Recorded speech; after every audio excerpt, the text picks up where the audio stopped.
Welcome back to the channel, everyone. Today we're back in Blender for part 2 of the Snowrunner modding tutorial series.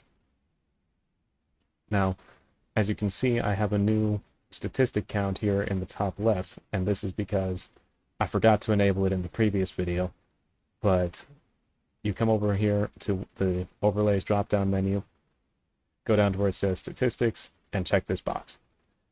The reason this is important to have is because Snowrunner has a 64,000 polygon per part limit to its models. What this means is no single part of this truck can be more than 64,000 polys.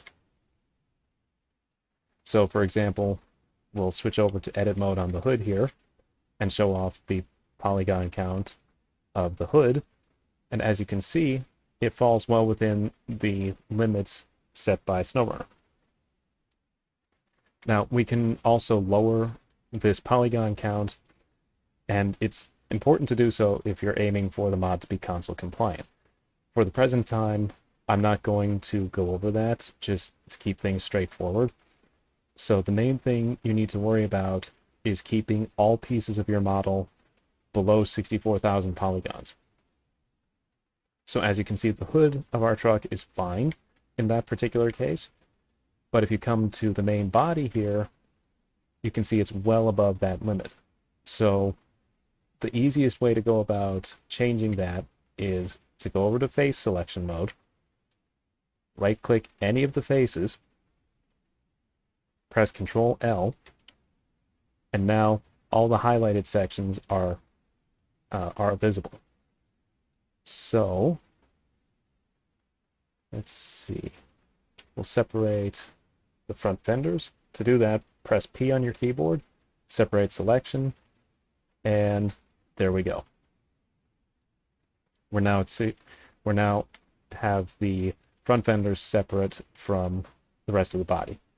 And as you can see, the front fenders, front clip, this is all falling well within the 64,000 poly per part limit. So come back to the main cab. And as you can see, we still have more faces, or I should say, more polys to remove.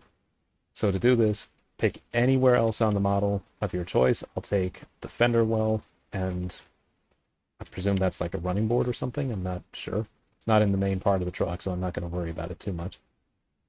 And then I'll separate those pieces. So now we come back up again, and we're getting closer. But as you can see, we're still well above the limit.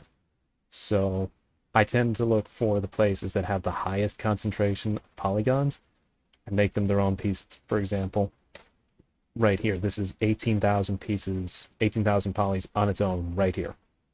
So then separate that selection. And now we click one more time here. And as you can see, we've now very easily and very quickly chopped our polygon count down to below 64,000. So I would say probably that's a good place to stop this video. And in the next one, I'll probably go over how to change out the suspension and axles on the truck. And also I will, off camera, separate pieces because as you can see, the frame section here also falls well above the 64,000 poly limit. Anyway, see you guys in the next one.